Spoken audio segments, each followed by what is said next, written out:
भारतीय सेना के वायु रक्षा महानिदेशक lieutenant general Sumer Ivan D'Cunha ने ऑपरेशन सिंदूर के बाद भारत की सैन्य क्षमताओं पर बड़ा बयान दिया। उन्होंने स्पष्ट कहा कि भारत के पास पाकिस्तान के अंदर घुसकर सटीकता से हमला करने की ताकत है, चाहे वो रावलपिंडी हो, खैबर पख्तूनख्वा हो या कोई और इलाका। Lieutenant general Sumer Ivan D'Cunha ने कहा कि पूरा पाकिस्तान हमारी रेंज के भीतर है।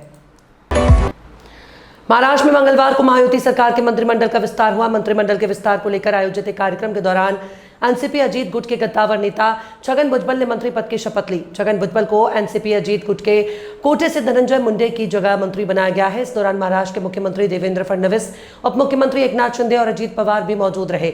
मंत्री पद की शपथ लेने के बाद छगन भुजबल ने कहा कि विभाग को लेकर कोई मतभेद नहीं है, जो भी विभाग मिलेगा उसकी जिम्मेदारी संभाले।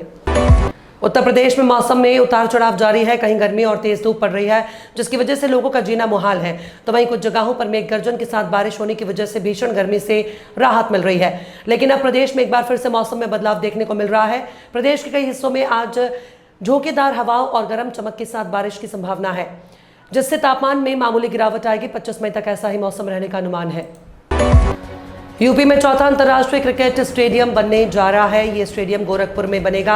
आज की तारीख में यूपी में कानपुर और लखनऊ के स्टेडियम में इंटरनेशनल क्रिकेट मैचों का आयोजन होता है। वहीं वाराणसी में इंटरनेशनल क्रिकेट स्टेडियम का निर्माण तेजी से हो रहा है।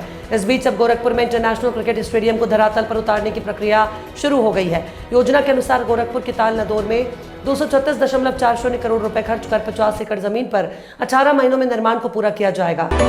उत्तर प्रदेश के इटावा जिले के पूरनपुरा गांव से एक चौंकाने वाला मामला सामने आया, जहां एक विवाहित महिला अपने 2 बच्चों के साथ अपने चाचिया ससुर के साथ फरार हो गई। इस घटना ने पूरे इलाके में हड़कंप मचा दिया।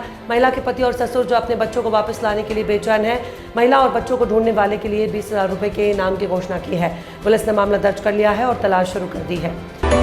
भारतीय जनता पार्टी उत्तर प्रदेश में 2027 विधानसभा चुनाव की तैयारियों में जुट गई है। पार्टी संगठन को चुस्त दुरुस्त करने के लिए व्यापक रणनीति पर काम कर रही है। प्रदेश में बीजेपी के 1918 मंडलों में संगठनात्मक ढांचे को मजबूत करने के लिए मंडल कार्य समितियों का गठन शुरू हो गया है। प्रत्येक मंडल में 61 सदस्यों की कार्य समिति बनाई जाएगी, जिसमें सभी वर्गों का प्रतिनिधित्व सुनिश्चित किया जाएगा। उत्तराखंड के पूर्व मुख्यमंत्री और वरिष्ठ कांग्रेस नेता हरीश रावत ने 16वें वित्त आयोग से हिमालयी राज्यों के लिए विशेष आर्थिक पैकेज की मांग की है। रावत ने अपने सोशल मीडिया अकाउंट से एक विस्तृत पोस्ट साझा करते हुए स्पष्ट किया कि उत्तराखंड को green bonus, one time grant और विशेष वित्तीय दृष्टिकोण की सख्त आवश्यकता है। मुख्यमंत्री योगी आदित्यनाथ ने कहा कि अगर गांव का किसान मजबूत होगा तो राज्य भी समृद्ध होगा।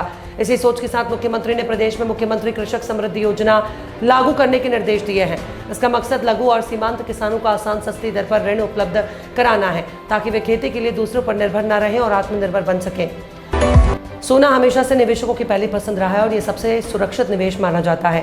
अंतर्राष्ट्रीय व्यापारिक तनाव में कमी आने से इसके दाम में कुछ कमी को देखने को मिली है। सोने की कीमत में सोमवार को उछाल के बाद मंगलवार को इसमें मामूली गिरावट आई है।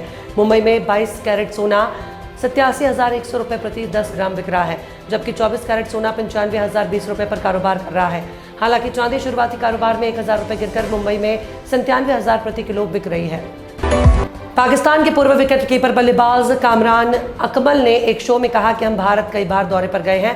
भारत अद्भुत लोगों का देश है। एक व्यक्ति अपनी राजनीति के लिए पूरे देश को दांव पर लगा रहा है।